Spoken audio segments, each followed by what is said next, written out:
Ekipe Telekoma su na teritoriji Podgorice do sada omogućile pristup optičkoj infrastrukturi u preko 23.000 stanova, što znači da svako drugo domaćinstvo u glavnom gradu ima mogućnost korištenja servisa na optičkoj mreži.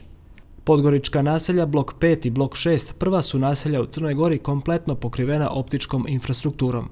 Zahvaljujući projektu Telekoma Optika do kuće, FTTH, Fiber to the Home, stanovnici svakog ulaza u ovim dijelovima grada dobili su pristup optici koja predstavlja najsavremeniji način prenosa podataka, zbog čega je često zovu tehnologijom budućnosti.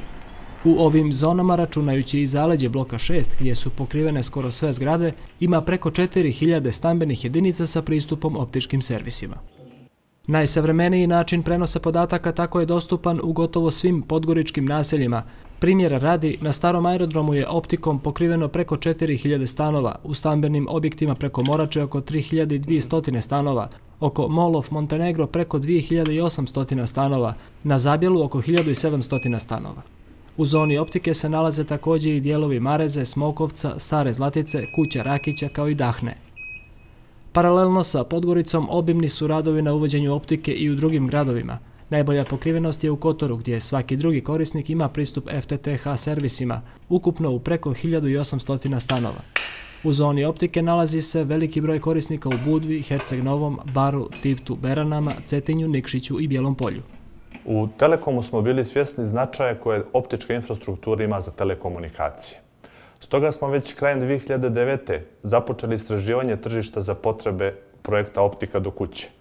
Danas, nešto više 5 godina poslije toga, možemo reći da imamo 37.000 stanova koji imaju mogućnost korišćenja optičke infrastrukture.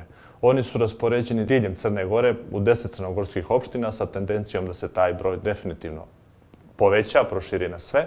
Imajući u vidu zahtjeve tržišta u pogledu količine podataka, brzine i kvaliteta, možemo reći da je optika kao tehnologija budućnosti u stvari tehnologija sadašnjosti u slučaju Crnogorskog Telekoma. Tim prije značajnije je činjenica da smo u testovima koje smo napravili sa opremom koju koristimo kod korisnika uspjeli da dobijemo 1 gigabit u sekundi. To je daleko više nego što su današnje potrebe korisnika, ali definitivno nešto što nam daje za pravo da kažemo da je to budućnost telekomunikacija ne samo u Crnogorskom Telekomu, nego generalno. Projekat je realizovan, kao što rekoh, u posljednjih 5 godina. Uloženo je 7,4 miliona eura sa namjerom da se nastavi u istom pravcu i sa nesmanjenom dinamikom. Optička infrastruktura omogućava korisnicima pristup broadband servisima, veće brzine interneta do 100 megabita u sekundi, korišćenje sadržaja za koje je potreban veći kapacitet mreže, kao i još stabilniji kvalitet usluga.